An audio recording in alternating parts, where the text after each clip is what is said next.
Hello everyone, I'm Yemi. If it's your first time watching my video, thank you for stopping by, and if you're an OG, welcome back. I do a variety of DIY videos, and today I'll be editing a photo in Lightroom. I am a photographer. I do studio shoots, and I also do events from time to time. I tend to edit my events in Lightroom, but today I decided to try editing regular portraits in Lightroom. I tend to do my edits for portraits in Photoshop. I rarely stop going Lightroom, but I decided to try Lightroom today because I am seeing some features that I have not used before. So let's get into it. This is a picture that was taken like a week ago or thereabouts. I would just be doing like some basic editing here. I might go into Photoshop later, I'm not sure yet, but let's see how it goes. At first I was confused because I didn't know that this had become like a drop down kind of thing. I was looking for this tab, like this task bar where you could see what module you're on, but I mean, if you're ever looking for this, you can also apart from hovering over this area, you could also go into like window to switch your module. Okay, so I'll start off with the color profile. Since it's a portrait kind of picture, I'll use a portrait. We can go side by side to see before and after as I edit, but I don't know, I think I just want to see the picture. Let's zoom in a little just so you see what we're working with. It's cool. So I'll start off with the auto. Let's see what auto does. Okay, so you can see it's kind of, I'm pretty sure this is like the work of vibrance, but yeah, it's added like, it's brought back the color of the outfit, and this is really close to the actual color of the clothes, so makes sense. Now if I zoom out,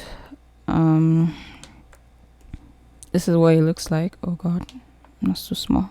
Okay, so what I'll do now is just do my edits from here. Like the auto edit kind of provides a base for editing, and then from there you can make your adjustments. You can go in and maybe just put your own presets or whatnot if you have presets, if you do use presets, but sometimes I do, sometimes I don't. Like, yeah, I mostly create my own edit based on whatever I feel like when I'm editing. But that's enough blabbing for now. This took down the exposure a little. I don't mind that. The contrast is somewhat high for me, so I'm just going to bring it down to like 13. Yeah, that's okay. I mean, I get why the contrast to be high, but gonna take this up a little because this is what it's like if you take it completely down. And that, I mean, it's not bad. It's kind of easier to like mess with this guy, but I tend to work with like shadows and blacks mostly. Let me see. So this is what this looks like, and this is what this looks like, and I actually like it where it's at here. As for the whites, plus 10. I don't know why, because we took down highlights and then we increased whites.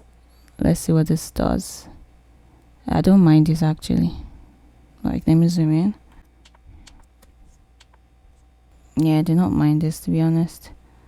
If I go back to where we were at, I mean, it does add like, oh my god, no, we're like 10. It does add like some brightness to the face, which I don't mind, but okay, yeah, I'll use 6. Okay, and then for the backs, what I would like to do is probably take down the exposure behind, so I'll create a mask for that, but let me deal with this first. So the other thing I'll do is probably take down this vibrance because it seems like a lot for me. Like, what's already like silky, shiny and whatnot, so I'm cool with that. I usually do 6 for like saturation, maybe like 9 or so for vibrance, but I would not mind doing like a 13. That's okay. So that's like basic stuff. Sometimes I go into, when I do this whole color thing in Photoshop, like when you go into like Photoshop Raw, or if you're using like Capture One or those other apps, I tend to also work in the color grading area, but no, not color grade. I think is it color mixer. Yeah, then to come here as well. So this part has not been touched, so it's something that you can also touch. So I would be seriously okay with this if it was not a portrait. I'm scared of messing things up. I mean, that's your essence, right? Unlike Photoshop, where you can do these things and then maybe, you know, do stuff like this and maybe create like layers and whatnot. Here sometimes it can be a bit annoying. Okay, what would I want to do? What I really want to do is really tone down the exposure behind, so, and maybe on the walls as well. And yeah, that's what I want to do. But maybe I should talk about this. If you increase this, the color tends to look like the color below. So if you move the slider this way for any of them, the color tends to copy or mirror the color that's below it. And then if you move it this way, the color tends to mirror the color that's above it. So if I wanted to, like, say, tone down the yellows that we have and maybe make them somewhat greener, I could come this way. I'm just going to take this to the very end so you see what I'm saying. You can see the color behind starting to look like green, which the yellow lights rather is starting to look like green, which I don't know, it's not bad. Let me zoom out. Let me see whether I like what I'm saying first off. Yeah, I don't mind it. Okay, and say if let me see, I have like blue, purple. I don't want to mess with my blues and purple because I kind of like the way it is at the moment. The other thing I can do is, let me see what switching up reducing my orange would do. Absolutely not. Absolutely not. So it makes it, can see that it mirrors the color that's above, kind of bringing a lot of red into the picture, which is not what you're trying to do, or at least not what I'm trying to do. Okay, so yeah, I think just that yellow was fine for me. I don't know if I really want to do anything else, or maybe this aqua. Let me see what this aqua does. Not much of a difference really. Okay, I think I'm okay with that. So what I really wanted to do is work on the lights. As for saturation, increase the saturation of that color or it desaturates it, so it takes that color completely out. So let me try the blue or the purple. If I do this, it takes, yeah, ooh, I don't mind. This is absolutely not the goal, but I'll look good in gray. Okay, good. Okay, good to know. So if, say, you know the way this look was like bland before all those adjustments were done in auto, if I just wanted to come straight, I'd have come straight here to like either like increase how purple it is or take that down. So I like where we're at. I don't need any adjustments, so that's okay for me. If you take down the orange, it takes out the skin, as you can see. Not the goal, but yeah, something to note. I can make it like 3 actually, because part of me feels like it's really orange. I will take down my red as well. If you take it down completely, it kind of takes out everything from this. Let me zoom in so you can see. So at least with dark skin people, what I notice is these 2 colors are like your go-to when you're adjusting like the brightness on the person's skin, or when you're working with skin in general. So luminous is basically like how bright it is or how dark it is, sort of. So say if you go back to that purple again, see, like it adds a lot of shine and whatnot, and you take it down, all the shine is gone. So basically like how shiny it is. So I can make it just a tad bit shiny, because since I want to work on reducing exposure, I would like the subject to stand out. So let's just make this like 4 or whatever. I think this yellow has been super affected. No, I'll just leave it where it's at. Now I want to go to my healing tool and deal with this perfume stain. So there isn't much really, just using the healing tool and just making adjustments, and it will be good. So this one is what I want to take care of. I prefer to do this in Photoshop, to be honest, because sometimes this place just looks weird. Because well, I'd say it's decent. I mean, not as good as where I would like to be, but I guess I can manage.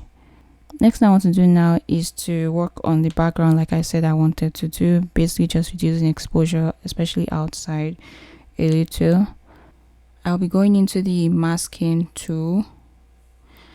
I tried to use the denoise feature yesterday to do denoise, to take out some noise. Like if you zoom into maybe areas like this and some other areas, you'd find noise in the picture, but I realized it was just useless. The first time I tried to use that denoise feature is somewhere, where is it, in detail or where thereabout. First time I tried to use it, this is it. I used a setting of about 50 or thereabout, and it was giving me, the picture started to look like a painting, and that was not the goal. I just wanted the noise to go away. So by the time I reduced it to a setting that did not look weird, there was no point to it, because it was about 10 or thereabout, and I just thought, let's just leave the noise there. You can try it. It takes a while to work. You can do the manual denoise as well here, like the manual noise reduction. I said manual denoise, fantastic. So you can do that as well, or do like sharpening and whatnot, but for the most part I don't see the point. I prefer to just do like on sharp mask or whatever that we have in Photoshop. That's like way easier as far as I'm concerned. But the denoise takes a while. That's my problem, and it crashed Lightroom pretty much closed up on me yesterday. I spent like almost an hour on one picture, and I still did not finish the picture, so I would not use it. Perhaps you have a stronger laptop, more RAM space and whatnot, you probably can. This is like 16 gig and of RAM, so yeah, I don't think I want to stress myself with that again. So I'll go into mask, and then select the subject mode. So if you're editing like a landscape picture, you perhaps use one of the other options that you have there. So for creating this mask now, it's going to detect the subject, which is this person. So when it detects the subject, that can take some time too, so you kind of have to wait for it. Okay, so I have the subject selected, which is kind of what I want. I want to work on the background alone, so let me zoom out and be sure that it's like what I want. Okay, so yeah, I have the whole subject selected. Usually it could show you like different parts of the subject and whatnot if you're trying to focus on just some parts, but I am trying to work on the entire subject, ignore the entire subject, so I don't really feel the need to like choose what parts or what part not to work on. So what I'm going to do now is invert that mask. So you can also like come here and click on this, and then do like when you click on this, it can invert the mask. So the other thing to do is to now go in there and adjust your sliders. So all these settings we created just for this exercise we want to do, which is work on the background. So what I want to do now is just take down the exposure just a little. Okay, that's too much. Yeah, that's fine. And then I think the other thing I want to do is to I don't know if I increase the contrast, what will give me. Maybe reduce the contrast a little. Let me zoom in. Maybe leave that where it's at. So highlights, yeah, take down the highlights of the picture. I really wanted to do that. Yeah, I take down the highlights of the picture. And then shadows, I really wanted that back to be dark, so I do not mind. So I want like up till here to have some brightness, and maybe just there to have the dark parts. So I don't know if that will give me what I want. Yeah. And then so increase the whites just set it a little. And yeah, maybe instead of working on shadows, I should work on the blacks. Okay, now I can take this back up or back to normal. As for the temperature, yeah, maybe that this I do not mind it. Let me increase this, zoom in rather. So I think those are the things that I want to, or that I wanted to work on. Let's go in before and after so we can see what we're doing. Okay, so what I'm going to do now is try the lens blur feature. This is in Photoshop, I think, but I rarely use it there either. But let's see. So to use this, I don't know, it shows early access. I don't know, I guess it's not everyone that has it, but I don't know yet. Perhaps if I click apply, it's going to identify the subject and then blur everything else. Last time I tried this feature, I think it was a different picture where the hand was in the air or something. It just blurred out the hand. So it's taking time to analyze the picture and maybe identify the subject and then give us some blurring. Oh, I don't know if it's done this way because I am not seeing where it is blurring or what it is blurring. I'm going to increase the amount and see what happens because clearly, okay, it's starting to work. The subject is actually somewhat close to the background, so I guess that kind of affects how that would look. Let me try 70. Like it's starting to blur. Like you can see this thing was sharper before and this is what it looks like. But now it is starting to affect things that should not be affected, like the scarf is affecting the scarf, and perhaps I hope it's not taking out the feet because that's the other thing that tends to happen. Okay, I think the feet is still intact. Okay. I guess that's pretty much how much it can do. This is what it looks like here. This is how sharp it is here. So it's trying. It's not there, but it's trying, and there isn't much to work with really. So like space wise, it's not that far from the background. The subject is not that far from the background, so it's okay. Let me take this 75 and see what happens. Now the one's picture starts to look funny. I'll probably try this lens blur feature again with a picture that I took outside and see how much blur I would get. But this is okay. Like it's a small space, so I get it. So the other thing I'll do is maybe add some cropping so I can do some straightening, sort of. You can see that this door looks bent, so I'm just going to crop it a little. So to do that, I'm going to go in this panel here. I'm going to lock my original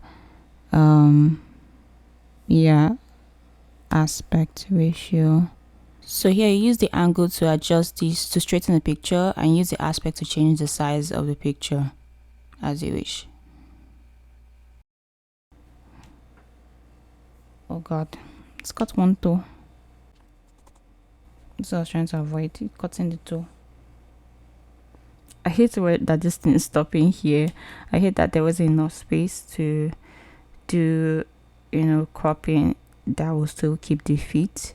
Any cropping beyond this now is going to be like a mid thigh kind of photo. Wait, that's it for this one. I want to see if I have like a photo I can use to try the lens blur again, somewhere where I have like bigger background space.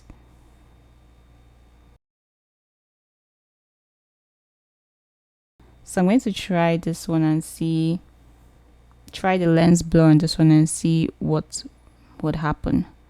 So this is lens blur here. I just click apply really, and let me see how much blurring occurs.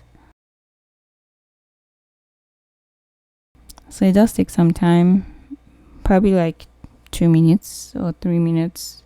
Okay, this is taking an ungodly amount of time. Okay, I think it's done. I'm sorry, what happened? Okay, yeah. So you see the back, you can see I can put like before, so you see where we're coming from. Please don't crash on me, I beg you, in God's name. Okay, so you can see all these things were shot before, and this is where we are at. And if you zoom in for that, I want to see if it touched the subject's face. It was able to detect the subject properly, and yeah, it's decent actually. I don't mind it. He almost brought this thing into focus for some reason, but yeah, this flower here, it's almost in focus. But yeah, for the most part, it's actually pretty good. I do not mind it. Yeah, trying to see how much, you know, goes into blur. So from about here. So yeah, that's pretty much the feature. That's what it will look like. You should try it out if you have access to it. I think the 50 was pretty good, so it would go further if I wanted to blur more things, but I think it's pretty much hit the places that need to be touched, because I think if I increase it now, it would just start catching the hair, the eyes, and places that it should not be. So let's just stick to the 50. 50 was pretty much okay for me. I don't think I want to play with bouquet. I mean, it's okay, but let me see, what does that do? I'm like pretty okay with where we are at. I don't know if, okay, so some people like this effect. They really love to see this whole bouquet thing. For me, I'm just indifferent about it. At the end of the day, it's not that much of a big deal. I mean, it's cool, but oh my god, Lightroom, please do not crash, I beg you in the name of God. Let me zoom out back to the picture, like back to the subject, to see what's around the subject. Okay, so like the bouquet is nice. Is it bouquet or bouquet? I say like it's flower. Okay, so I think that's it for me for today. I hope you picked something from this video. Enjoy the rest of your time on YouTube. See you guys in another video. Bye.